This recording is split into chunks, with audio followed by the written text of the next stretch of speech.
Alrighty, and we are live. Hey everybody, it's the Android Headline Show. Tonight's going to be episode number 102.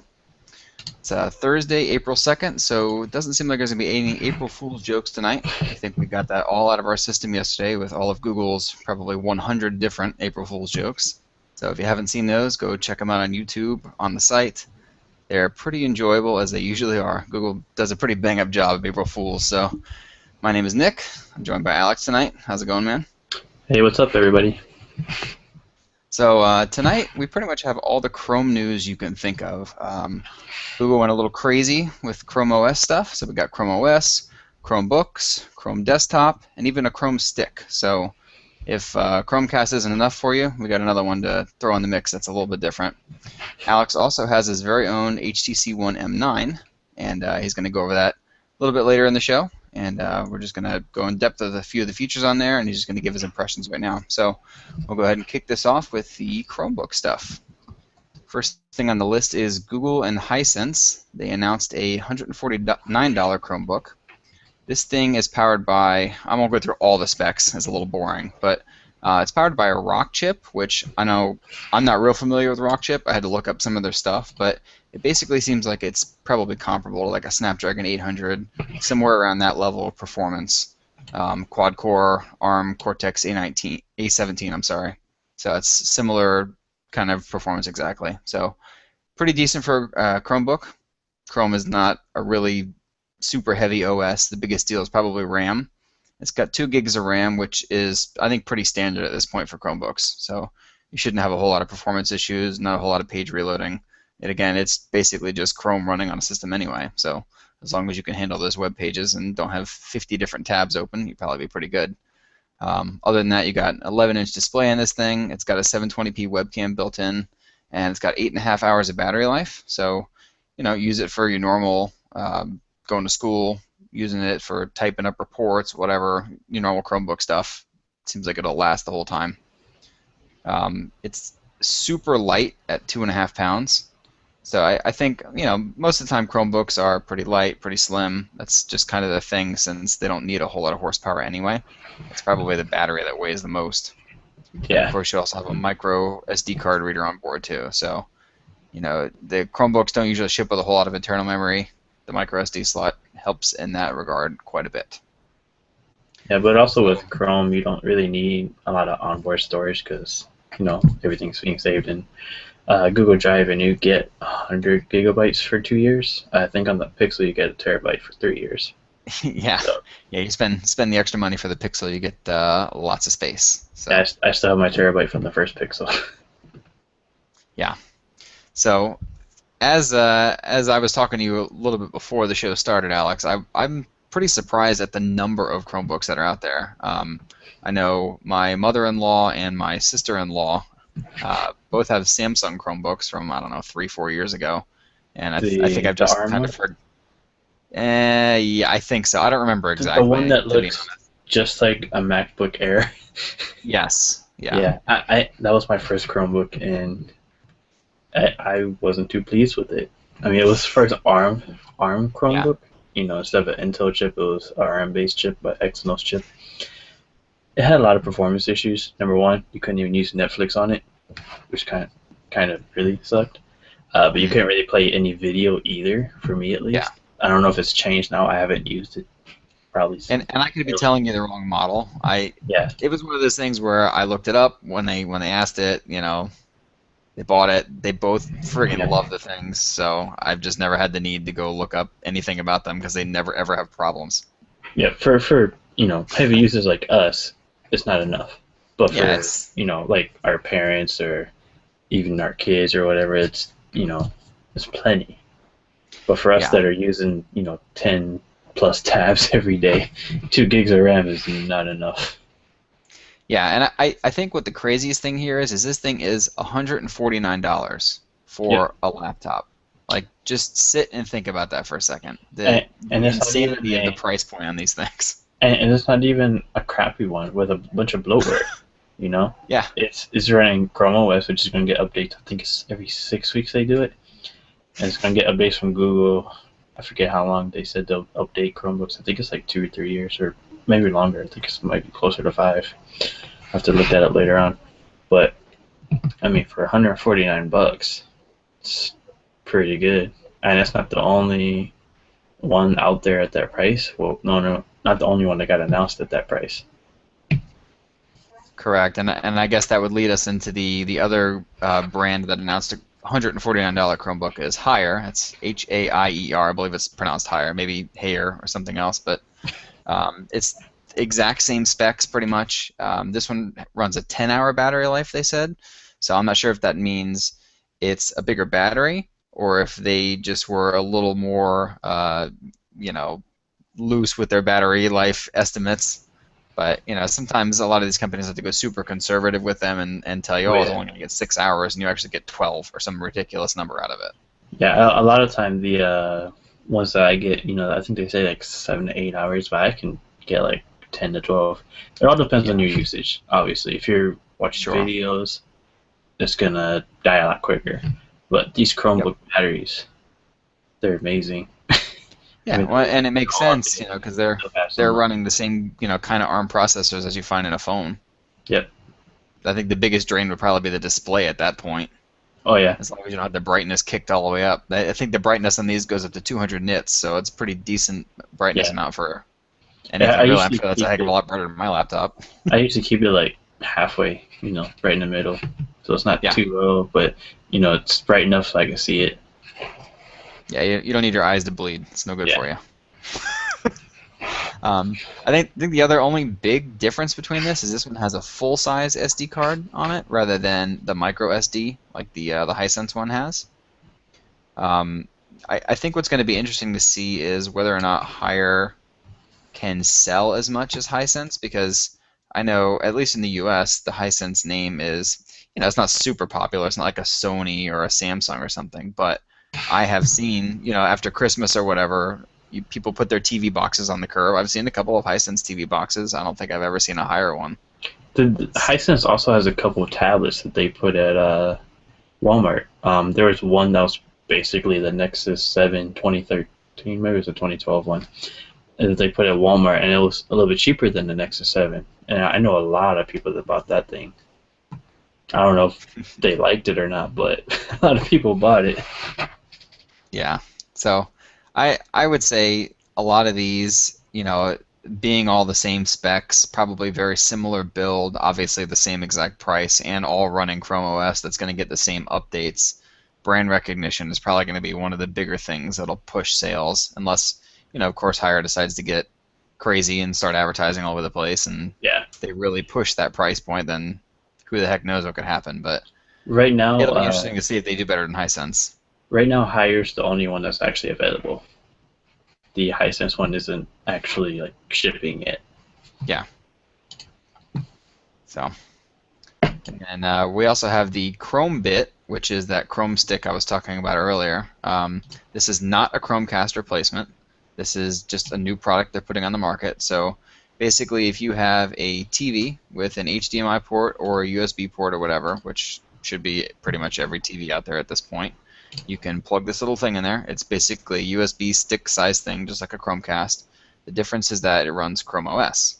And what's even crazier is it's the exact same specs as these other two Chromebooks. So you have your quad-core Rockchip 3288 processor, 2 gigs of RAM, etc., etc. So this is literally a Chromebook that plugs into your TV, but is the size of a USB stick, and you can use a keyboard and mouse on whatever. It's a Chromebook. It's just super portable, and Yep. that's going to be under $100. I don't know if that means $99.99 or if that means $80, but under 100 is what they told us. And it's still a pretty good price for what it's packing in there. Yeah, well, it's the same specs. I mean, I guess the biggest downside would be, obviously it doesn't have a built-in keyboard, touchpad, and Yeah. display, so you can't just use it by itself. But I mean, having it on TV is really cool.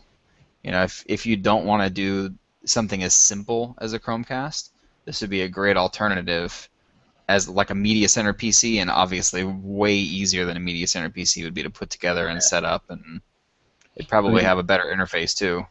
you can even just plug it into your desktop or your laptop and have both OSs right there. I didn't think about that. That's true. Yeah, Super easy dual boot solution, and then yep. just I guess if you want to be And silly at work or something, plug it into your work computer while your boss isn't looking. and it won't it won't use up space on your computer too. So if you got like a small SSD on there, like my MacBook has a 128 SSD, so it won't use up any of that space, which is pretty precious when it's that small. Sure. Even though everything I do is cloud storage, so I think I have like 100 gigabytes free. Yeah. So definitely an interesting product. It is ASUS, so that's definitely a bigger brand name than Haier or Hisense. So especially if they put some kind of advertising behind that, that could sell pretty well. Last up would be Acer. They announced a Chrome base, which is a desktop Chrome PC. So this thing, I guess, sort of resembles an iMac. It's like a screen with a computer built into the screen, and then it comes with a separate keyboard and mouse. So it's not a portable thing. It actually sits on your desk. It's a 21.5-inch 1080p IPS display. It's actually a touchscreen too, which is pretty cool. So the Chromebooks don't have touchscreens except for the Pixel and the more expensive ones. It's actually a 10-point multi-touch too, so I guess if you want to get your grubby mitts all over the screen, then go ahead and use all 10 that you got. It's a Tegra K1, so it's much more powerful than these other ones. It's also got an HD webcam, which I don't know if that just means 720p, because the other two have it as well. Maybe it's 1080p, and they'll be nice about it, but whatever. That'll be up to your internet connection anyway. It's also got twin 3-watt speakers, so you get some pretty decent sound out of this thing. Especially for an all-in-one PC kind of thing, you usually get some pretty crummy speakers on those sometimes. It's got your usual HDMI, USB 2 and 3, Bluetooth, Wi-Fi, all the way up to 802.11a, and of course the 100 gigs of Google Drive storage. I guess the catch on this, if you will, is they said it'll be out in Q2, but they didn't give us a price at all. You were kind of guessing it'd be somewhere around $300. I guess that's like the ballpark for these types of products. Yeah, So LG put out their Chrome base. I think it was like last year. I think it was like 329, 349. So I'm guessing between like $300 and $400 because the specs are pretty much the same except for the processor. I think they had an yep, Intel in theirs, regular desktop processor instead of a Tegra K1. yeah. So the Tegra, I mean, the Intel probably pretty decent gaming too, but the Tegra, Yeah. the K1 especially, kicks butt in performance. And being on a desktop, you're not going to care about battery life. So this Well, that thing, and how many games are you going to actually play in Chrome that's going to take advantage of the K1? yeah, I guess that's the thing. I mean, we've seen, I think Google this week opened up development for all Android developers to port their apps to Chrome OS, right? Like an easier way. Yep. So we could see a lot more stuff coming in the future. Of course, you have the stuff that's out there now, whatever people might develop for it. But I think the thing that's always perplexed me is why would you want a desktop running Chrome OS? It seems like a weird decision because Chrome OS has traditionally just been like, it's super light. It doesn't take a lot to run it. It's got some pretty decent support, but it's not like Windows or other desktop operating systems that have, an absolute boatload of applications and productivity stuff and all that stuff that you can run. This is, fairly basic. It's Google Docs. Again, you have all of your Chrome extensions and that sort of thing, but it seems kind of like a super niche product for sure. I think it would be good for grandparents that don't want a laptop because the screen is so small, but Yeah, don't need anything more than a browser, which is what Chrome OS is basically. A 21-inch 1080p display is going to be a whole lot better than an 11-inch 1366 by 768 display, yeah, especially for like your grandparents that didn't really grow up with the technology that we did, so they're yeah, not as into it as we are. exactly. But yeah, I I'm think sure it would it's work well for schools too, or things yeah, like that that. too. You put it in a lab or whatever, and it's just all right. Here you go. Here's docs. You can't really screw anything up.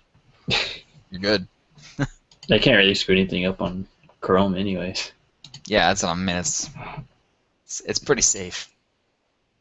Yeah, we also put out our top 10 Chromebooks for, well, it was for March when we put it out. On that list, we have the Toshiba Chromebook 2 coming at number 10. followed by the SUC 300, and then the Lenovo N20p, which is a touchscreen uh, Chromebook. I think it's like 250, between 250 and 300. And then we have HP's Chromebook 14. This is the second generation one, so it's got the Tegra K1 inside. And at number 6, we have the Acer C720. This is the Core i3 model, Intel Core i3. So it's pretty powerful. It's the 4005U, which is 1.7 gigahertz speed. So it's pretty decent. And then we have the Samsung Chromebook 2, which is another ARM-based Chromebook. And followed by the Acer CB5, which is their 13-inch Tegra K1 Chromebook here. And then we have Dell's Chromebook 11. This is also the Intel Core i3 model, so it's pretty powerful as well. And at number 2, we have the Chromebook Pixel, which a lot of people were surprised at that being number 2 instead of number 1. Of course, it's got that $999 price tag, but it does have 8 gigs of RAM.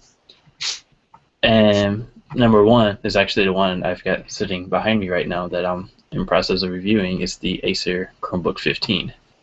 The model I have is 4 gigs of RAM. I think it's 32 gigs of storage as well. I didn't really look at the storage because it doesn't really matter much to me. But that's the top 10 Chromebooks for March. So there's that. Yep. And then the last little bit of news here we have before you show off the 1M9 is LG. They announced a worldwide event for April 28th.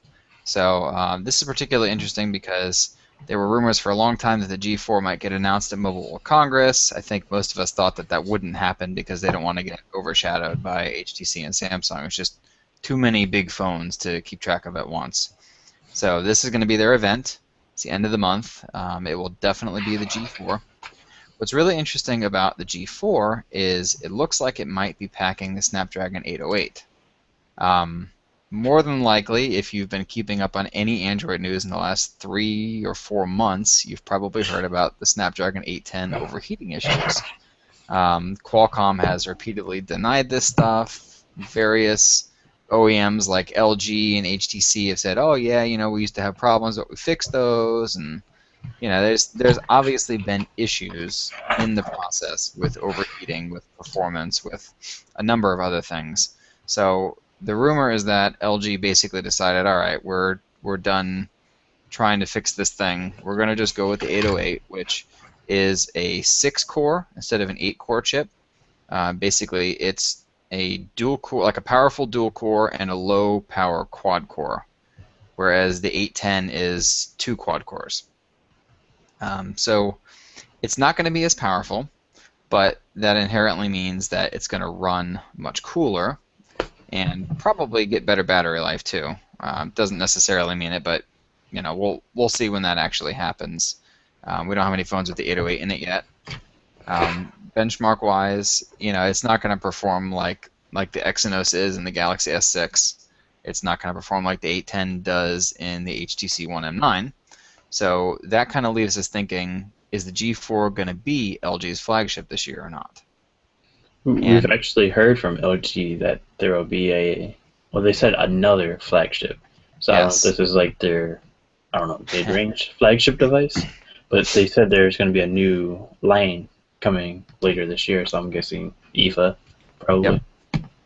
So I guess their first flagship this year is the G Flex 2, which you have. I don't know if you finished that review up or not. I know you talked to me about that the other day. Yeah, I submitted the review today, so it'll probably go out this weekend. Okay.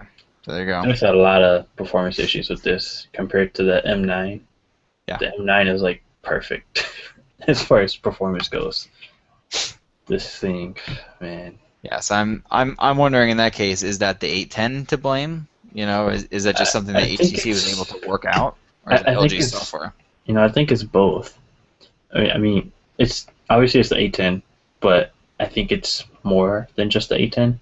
There's a lot of lag with it. I actually put this in my review, but the other day, I woke up, picked up the phone, to check my email and stuff like that, like I do every day. Pressed the power button. Nothing happened for about a minute, so I thought, or maybe not quite a minute, but like longer than usual. So I thought the Yeah. phone died, like it didn't charge or something the night before. Pressed it again and it turned on. So it was just, I don't know, it's like a little laggy. Also, I opened up Chrome the other day, went to tap the status bar or the address bar, to go to a different website, Yep. and it just took forever just to highlight it and then for the keyboard to pop up. Yeah, it And sounds like it's turtling like crazy. Probably getting too hot. it wasn't even getting hot. It was just. I It's actually weird. have a system monitor installed on here.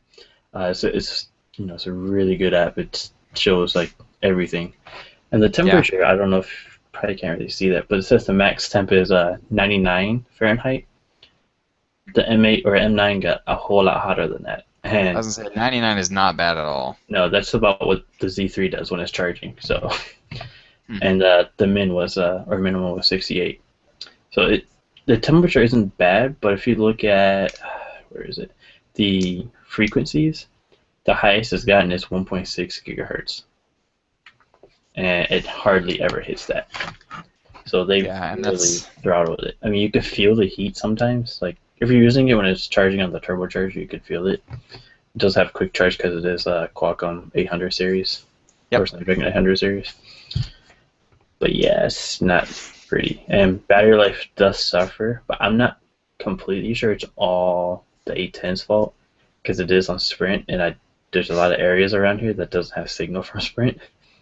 Like when I was walking down the River Rock along the Detroit River, actually the only one that gets signal over there now is T-Mobile, and they didn't used to get signal over there, so I don't know what they've done different. But no signal at all from Sprint, and it was searching the whole time, so that probably didn't help either. Yeah, that'll definitely do it.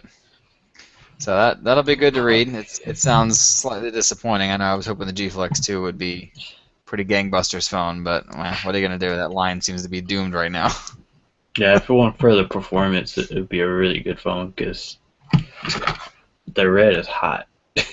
Yeah, I know. When I saw the thing at CES, I was like, "Holy Yeah, crap, this is a sweet color." yeah, I saw it at MWC as well. I'm like, I have to get that one for review. I can't get the platinum silver one. I need the exclusive volcano red. Yeah, the gray's a little too boring for me. Yeah. So, speaking of gray, I assume you have a gray 1M9. Yep, it's the. Well, let me take off this incipio case that I've been reviewing. It's the gunmetal gray. This thing is so hard to take off. That's good. It means it won't fall out, right? Yeah, this is the Octane. Yeah, Octane. It's TPU, but it's not like super flexible like regular TPU cases. Yeah, Uh, more rigid. yeah, it's like $25, but it's not even available yet. So that review went up today as well. So here's the one M9, the gunmetal gray. This is actually the T-Mobile version, but you can't tell because there's no branding. So that's something T-Mobile has been like. It's kind of been a little bit weird. Some phones have branding, some phones don't. So it's kind of hard to tell sometimes. One of the features I really like is their themes. I wrote up a pretty big feature on that earlier this week. But basically, you can customize everything in the themes. So if you scroll down, you can see. It's kind of hard to do it this way, but you can change the wallpapers, the icons, sounds, the fonts. Right now, I think it's just Roboto Slab is the font I have on here. But you can also create your own theme from your wallpaper. So if you get like a material wallpaper that you want to make a theme from, you just go into the theme app and hit that plus sign up there at the top. And I'll do that real quick. And basically, it'll show you about 6 different themes that you can choose from. So here they are right here. This is actually a stock HTC one here, wallpaper. And if you want to edit anything in it, you can go ahead and click edit, and you can't really see it, but you can change the wallpaper, change the textures and colors, the icons, the sounds and fonts, and then preview and see if you like it, and then finish and name it whatever you want. You can even submit it to their theme store, and if you want to get super advanced. You can download their, I think it's a Photoshop template, and create your own theme from scratch. So it's really in depth, and it's really nice actually. Blink feed is still here. I mean, works great, about as great as it's always worked. Of course, you've got Android headlines in there, so make sure you subscribe to us through there so you can see our stuff everywhere. Um, One thing that I'll say, compare this to the G Flex 2, is they've done quick settings correctly on, here, pull up the G Flex 2. The G Flex 2's quick settings, it's just a scrollable list up there like you have on KitKat or LG's Horrible. KitKat. Yeah. It's, yeah. What you can do on HTC though is you can edit them. Well, you can't see that, but you can you can edit them. Rearrange them, add other ones, but you can only add a maximum of 12. I guess that makes sense because it's 4 rows of 3 up there. What I also like is when you just pull down the notification tray like that, you have settings right there, so you don't have to pull it down again to get into settings. That is nice. That is definitely an annoyance on the laptop. Let me see what else. Battery life has been, some people said it's inconsistent. For me, it's pretty much been consistent. I have had to worry a couple times if I'm going to make it through the day, and coming from the Xperia Z3, I'm not used to that. I have been able to make it through the day, even on LTE, even streaming Spotify on LTE for a couple hours. But for the most part, I mean, battery life, it's hard to tell because in pretty much since 4 Plus, if they don't show you your on-screen time, so it's hard to compare to your other devices. Interesting. Where is it? Is this one it? How much have you used the camera so far? Because I'm of course curious about that. So here's a battery screen from, I don't know what day this was, but took it off just before 11 a.m. and then put it back, or charged it, just after 12, and it had 14% left. The camera, I mean, well, I got pretty good pictures out of it. The shutter, man, that thing is still so fast. I mean, you don't even know you took the picture. You just tap it and it's already done. That's good. That's something. I like to hear that because, I mean, how many friggin' phones you press it and it takes like a half a second, a full second? It's really annoying. Sony's is pretty fast, but HTC is like, even before you press it. It predicts when you want to take the picture. It was like that in M8. At least when it launched, it was like that in the M8. Everybody complaining about the megapixel size, but the pictures I got from the M9 been pretty good. I know I've heard some other reviews, and a lot of other people didn't get that either. But I mean, you want to check out the pictures? They're in the review that's over on the site. It might be in the feature section. I'm not sure if it's still there or not, but it was. Boom sound is even better. Qualcomm did immersive audio. They did it's in the A10, and it'll be in the A20 as well when that comes out later. I think later this year. But immersive audio, it's like surround sound from your phone. I got a demo of it at MWC. Couldn't really, do hands-on because can't really take pictures of audio. So can really only talk about it, not really, show it off. But with Boom Sound, you can switch between theater and music mode, and theater mode is so much better. It's basically, surround sound from your 2 front-facing speakers on the HTC M9 or One M9. And then music mode is just the regular, Boom Sound with it's with Dolby Audio now. Because last year I don't think they partnered with anybody near. Before it was Beats Audio, which they bought their stake from HTC back. What else?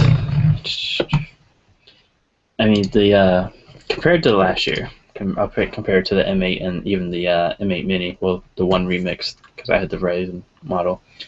it's a lot it's a lot better to hold in the hand, and it's because of like the little shelf here that kind of looks like there's a case. It makes it so much easier to hold on to. It's also smaller. The overall size is smaller than the M8, That's good. which you won't really notice because it's not that much smaller. Yeah. It's shorter, but it's still pretty tall, especially when you compare it to other devices. Like here you have the Nexus 6 and the M9. Yeah. So yeah, So that software power button, is that on by default? Is that something you can shut no, off? I haven't changed them at all, and it's just the Good. regular stuff. I You remember can complaining about that when they announced it. Yeah, you can change those buttons. Where is it? I think it's under display. Maybe not. Double tap is here too. I know you love that. Excellent. Now Oh, the something question is, personalized. does it use the proximity sensor? Because that's always a screw up that people seem to constantly overlook on these phones. I don't think it does. I haven't really. Because a lot of these phones, like this one phone that I'm reviewing now, the Ulefone B Pro, just like a bunch of other Chinese phones, it's got the double tap to wake, which is great, but it doesn't check the proximity sensor. So if it's in your pocket and it's hitting against your leg, 2 steps and it turns on, and now you're dialing people and all kinds of crap because it doesn't realize it's in your pocket. Yeah, it hasn't done that to me. I mean, it's been in my pocket with my camera, my Z3, the G Flix 2, and it hasn't like turned on or anything. That's good. Um, I actually really like the phone. I mean, overheating isn't really an issue on the M9. It does get warm, but I only notice it getting warm if I'm running a benchmark or I have it plugged into the turbocharger and Yeah. using it. Obviously, it's going to get hot. Even the Z3 does that, and it's got the 801. Having said that, it's not as snappy as the Z3, and that's likely due to the thermal throttling.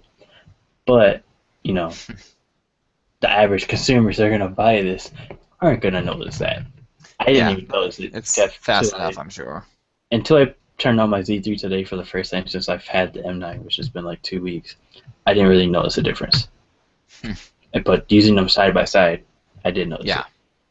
But that could also be because I'm using Nova launcher on the Z3 instead of Sony's launcher.